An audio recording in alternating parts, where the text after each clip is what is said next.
Can you tell me your name, please? I'm Paul Carpenter, and I'm with Let's Talk Men's Mental Health. Busy day out there today? It is busy. There's a lot of stalls, and there's a lot of people doing, a lot of different things. So it's really good. Yeah. Really good. Obviously, being a man myself, I drawn to your charity. Mm-hmm. I think it's an important thing you're doing. How did it come about?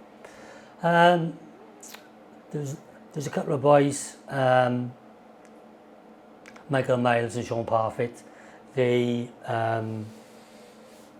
were struggling themselves, and they got chatting, etc., etc., and they just identified a need for a group where men who are famously awful at speaking can just have a chat in a safe space. Formed a Facebook group. At the time I was having my own problems. I was suicidal, etc. I was down the gym, and I had had enough of lying about why I was home. So I just said, I've had it, boys. I'm suicidal. I'm in a hell of a state. And there was 7 down there on a Wednesday afternoon. 3 boys were also, I'm having problems. When I finished that session, there was a boy waiting outside who wanted to chat because he was having problems. That's 4, right out of 7. Wow. And then when I went in my car, there was another boy who was in there who tapped on my window and said, "Can I have a chat, mate? I'm having problems." So 5 out of 7 boys in that gym had or were having problems. I felt really good. I went home and I thought, this is what we need. This is what we need. I went online. I was going to do it myself. Paul's Club, it was going to be. I had a look. Let's Talk Men's Mental Health. They were doing exactly what I wanted to do. I had a word with them. I went on board. Rest is history. And here we are now. We got almost 1,000 boys. Wow. On a closed, secure Facebook group, peer-to-peer, no experts. I'm not an expert in mental health. I'm a bit of an expert in my own mental health, but I'm not qualified. All I got is my experience, Yeah. And that's what happens on the group. Is just one of the boys will say, I got this problem, this is happening. 20 or 30 boys then will answer honestly and help that boy out. We don't have any politics, we don't have any bigotry. We are adamant about it being a safe, nice environment with a bit of banter. That's great, but it's just all men, peer to peer. Yeah. That's the way it should be, innit? No politics involved, like you said. Yeah. It's just there for your mental health. I mean, sometimes somebody will mention politics. It's not.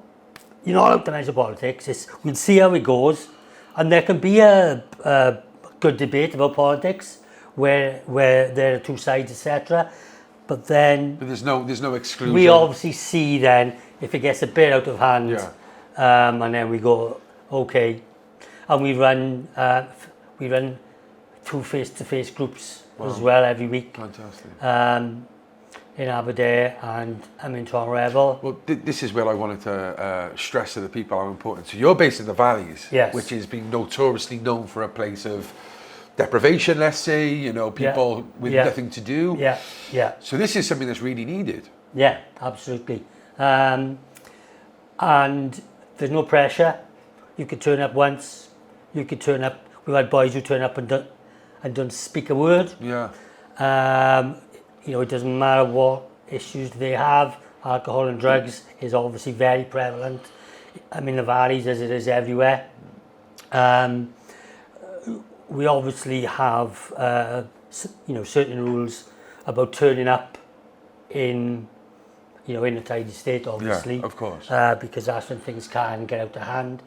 We've had people, though, walking in who are obviously under the influence and need help at that particular crisis time. Yeah. There's no way we're ever going to push him away. No. What we'll do, we'll help him then, but we'll set out our rules. So if you want to come next week, you'll have to, and we help them and we signpost to all the amazing places, Coalc and all different places that can help them. That's fantastic. So you have had people you referred to Coalc then? Yeah. Yeah. Okay. Do you want to talk about your own experience? What was that point where you tried to take your own life? So it just happened to be work related, but I don't think that's an issue, because what I've noticed with all the suicide interventions that I've done is there's a whole host of different reasons: work, family, divorce, drugs, alcohol, all different reasons, but the common denominator I've seen is absolute pure exhaustion from lack of sleep, lack of looking after yourself, worrying about everything, and all of those different reasons, they end up in all the interventions I've done, I know myself, with a person like me. I couldn't operate as a human being. I couldn't do anything. I couldn't empty a dishwasher. I remember once my wife, I was home, she said, all I want you to do is empty a dishwasher. I couldn't even do that. I had 2 young kids. I wasn't being a good father, a good husband. I was useless. So I was that useless. I thought, I'm going, it's not worth me being here. Everybody will be better off if I'm not here. So, yeah, that's a good idea. It made rational thought. It made sense. That's great. When I was looking at a place I was going to do it, it was in a forestry, and this forestry is where we told my young boys when they were young, that's where the Gruffalo lived. The snake is up there, the owl, etc.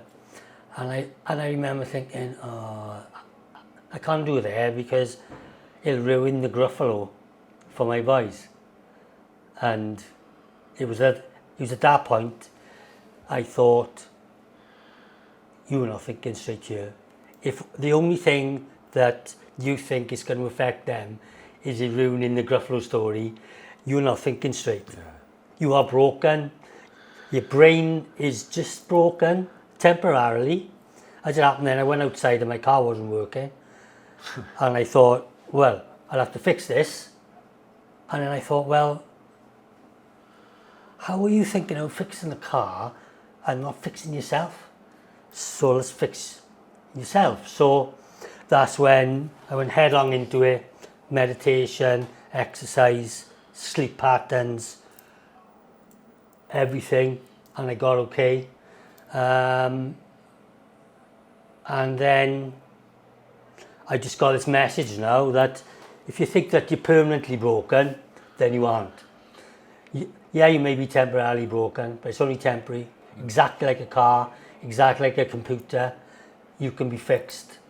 You just got to use yourself and other people in order to fix what's broken. Wow. And that's the message I've got, and that's the only message I've got. If you think that you're permanently broken, you're not. I'm a perfect example of that. Yeah. You just got to fix yourself exactly as you'd fix your car. I've done loads of suicide interventions, and these blokes look after their car better than they look after themselves. They take a load of drugs, they think that's the answer, a load of alcohol. That affects, as you know, how your brain operates, the rationality of how it thinks, Obviously, you've attended a lot of, suicide interventions. You've actually had phone calls, etc. Any of these, would you say, that probably didn't have the mental health, but like the drug kind of pushed them to that? Absolutely. You look for answers, don't you? And when you're as low as you are, for whatever reason, alcohol and drugs, it's temporary high, isn't it? And they can mask. It's like a relief. It's like a rest from the worry, the pain, the exhaustion. It's like a rest. Yeah. It's a high. It's feels good.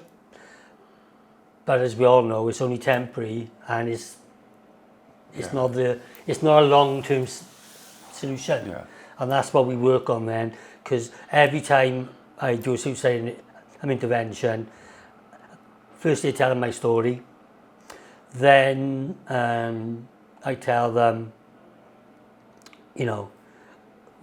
we can fix you, and I tell them how they feel, because I felt exactly the same and it resonates with them. And then we go, right, let's get you fixed. What are you doing? And then they open up.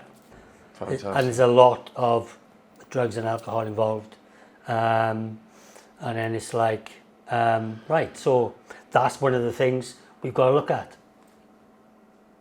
Paul Carpenter, thank you very Yeah. much for opening up and sharing your story with us on the Central Club. My pleasure. Any of you in the South Wales area who feel like you were going through a similar situation as Paul, go check him out on. On Facebook, Let's Talk Men's Mental Health. Thank you.